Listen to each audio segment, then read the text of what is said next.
Hello বন্ধুরা, মোটু পাতলু সংসারে সবাইকে স্বাগতম। আজকে আবারও চলে আসলাম নিয়ে দেখো এবার কি বানাবো। এই যে তালের বড়া। আর একদিন প্রথমে তো বানিয়েছিলাম তেল ছাড়া তালের বড়া, এটা তেল দিয়ে বানাবো। দেখো, তাই এমন একটা তাল নিয়ে নিয়েছি।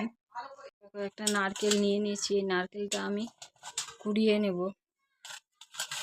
কুড়ানি নিয়ে নিয়েছি, এবার আমি এটাকে কুড়িয়ে নেব। নারকেলটা আমার কুড়িয়ে নিয়েছি, আমার কোড়া হয়ে গেছে। দেখো তালটাও আমি ছাড়িয়ে নিয়েছি। দেখো দুটো আটি হয়েছে, বিশেষত একটু বড় তালে 3টে করে আটি হয়, এটাই দুটো হয়েছে।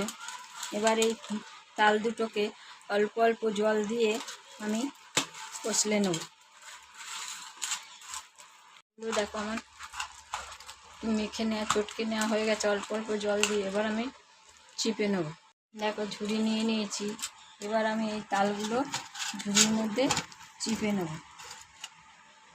তালটা দেখো আমি চিপে নিয়েছি, কতটা হয়েছে। এবার এর মধ্যে আমি এক বাটি ময়দা আর এই 1.5 বাটির মতো ময়দা আমি এর সঙ্গে দিয়ে দেবো। আর দিয়ে দেবো হাফ বাটি সুজি। আমি এর মধ্যে এই যে হাফ বাটি সুজি আমি দিয়ে দেবো। স্বাদ মতো নুন, হাফ চামচ কালো জিরে আর হাফ চামচ মৌরি আমি এর মধ্যে দিয়ে দেবো। এই নারকেল কোড়াটাও আমি দিয়ে দেবো। যে 1 বাটি চিনিও আমি দিয়ে দেবো। দিয়ে এটা ভালো করে চটকে নিতে হবে, ভালো করে মেখে নিতে হবে। মেখে নিচ্ছি আমি। তালটা আমার ভালো করে এই যে মাখা হয়ে গেছে। এবার এটা আমি এখানে কোনো জল অ্যাড করিনি। দেখো, এবার এটা আমি 10 মিনিটের জন্য ঢাকা দিয়ে রেখে দেবো। দেখো 10 মিনিট পর আমি নিয়ে নিয়েছি। এবার এখানে কড়াই বসিয়ে দিয়েছি, কড়াইয়ের তেলটা গরম হয়ে গেছে।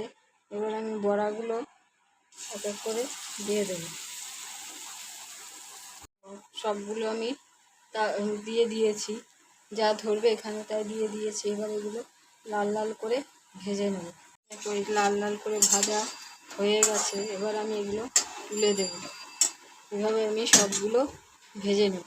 দেখো আমি সবগুলো ভাজা হয়ে গেছে, আমার তালের বড়া সবগুলো আমি ভেজে নিয়েছি। তালের বড়া রেডি হয়ে গেছে। তোমরাও বানিয়ে নাও এভাবে। দেখো কত সুন্দর হয়েছে খেতে। এরকম খেতে খুব ভালো লাগবে এরকমভাবে বানালে। কত সফট হয়েছে। তো রেডি হয়ে গেছে, তোমরা এরকমভাবে বানিয়ে দেখো, খুব সুন্দর লাগবে।